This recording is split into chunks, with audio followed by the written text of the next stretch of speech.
Now, as we mark Mother's Day this weekend, this, we need to acknowledge, has been a very difficult time for a lot of people this year, and Mother's Day will be hard for many. This morning, we joined Sherri Zielinksi, whose mother survived that devastating wave of COVID at Orchard Villa, but still seeing the effects. Good morning to you, Sherri. Good morning, Melanie. Thank you for having me. Thank you for joining. Can we begin by telling our audience here about your mom? Sure. Last April, as you know, she was a resident at Orchard Villa. She contracted COVID and tested positive. And then shortly after, there was about a month where window visits were stopped. So we didn't see her for about a month. And then we saw her again in May. She actually survived COVID. But the difference between April and May was a huge, she had just totally lost weight and deteriorated. And it's been a battle every day since. She's basically a shell of what she is today. But we're working with her, and we're working with Orchard Villa and the PSWs to get her, as much of a comfort for the rest of her life, whatever time she has left. But she's just a shell of what she was before. But we do our best every day. And of course, this is Mother's Day weekend, which makes it extremely hard. And it's a year anniversary of a lot of things that happened at Orchard Villa. One of the other hard things is Mother's Day is usually spent with my sister and I, spending time with her. We are both essential caregivers, so only one of us can visit her at a time. So I saw her yesterday, and my sister will see her on Mother's Day, and we have to sort of split it. So, it's been a difficult year, but we take each day and are blessed that she survived COVID under the conditions that she lived in.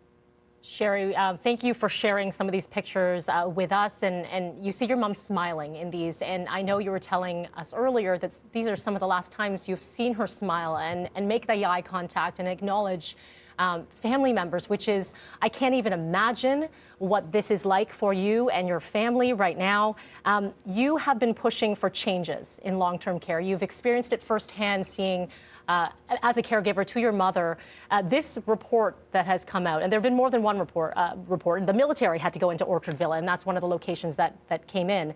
The NDP calling for criminal charges, saying not enough was done. Do you agree with that? Absolutely. The first report that came out from the military last May was just gut-wrenching. I mean, I read the report, and what I had witnessed there was absolutely true, and I knew it, but there was no proof, and reading the report kind of hit home. The second report came in, as appalling as it is, didn't hit me as hard because I was prepared for it, but one thing that really missed the mark was the criminal charges, because we as loved ones, we drop off our loved ones in a home, just like a parent would drop off a child in school, and we expect them to be taken care of. If this happened in an elementary school, there would be charges against the teacher absolutely quickly. There are no charges, and that is a part that I think we have an issue dealing with at home in our families. We heard from Minister Merrilee Fullerton saying, listen, we are looking to make changes moving forward. It's not going to happen overnight.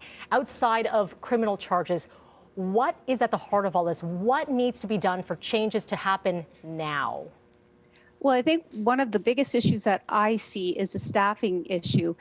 It has improved since last May, but I still think the homes are at a minimum standard of workers.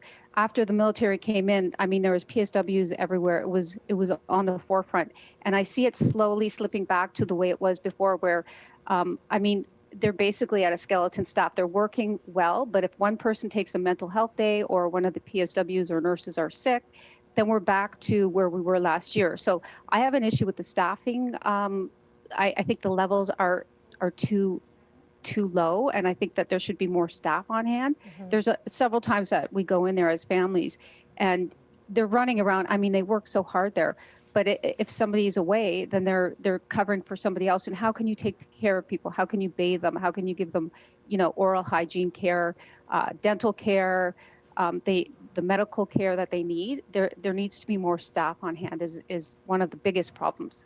That is a start. We know much more needs to be done. Sherri, thank you so much for joining us and sharing so many experiences with your mom, Margaret. I know this is going to be a very difficult Mother's Day for you and your family, but please, we extend our love to you and your family. Thank you. Absolutely, thank you. And the sad thing is that I'm not alone in this. There's thousands of other families going through a very similar story of mine. I'm not alone. So thank you very much for your support. Thank you.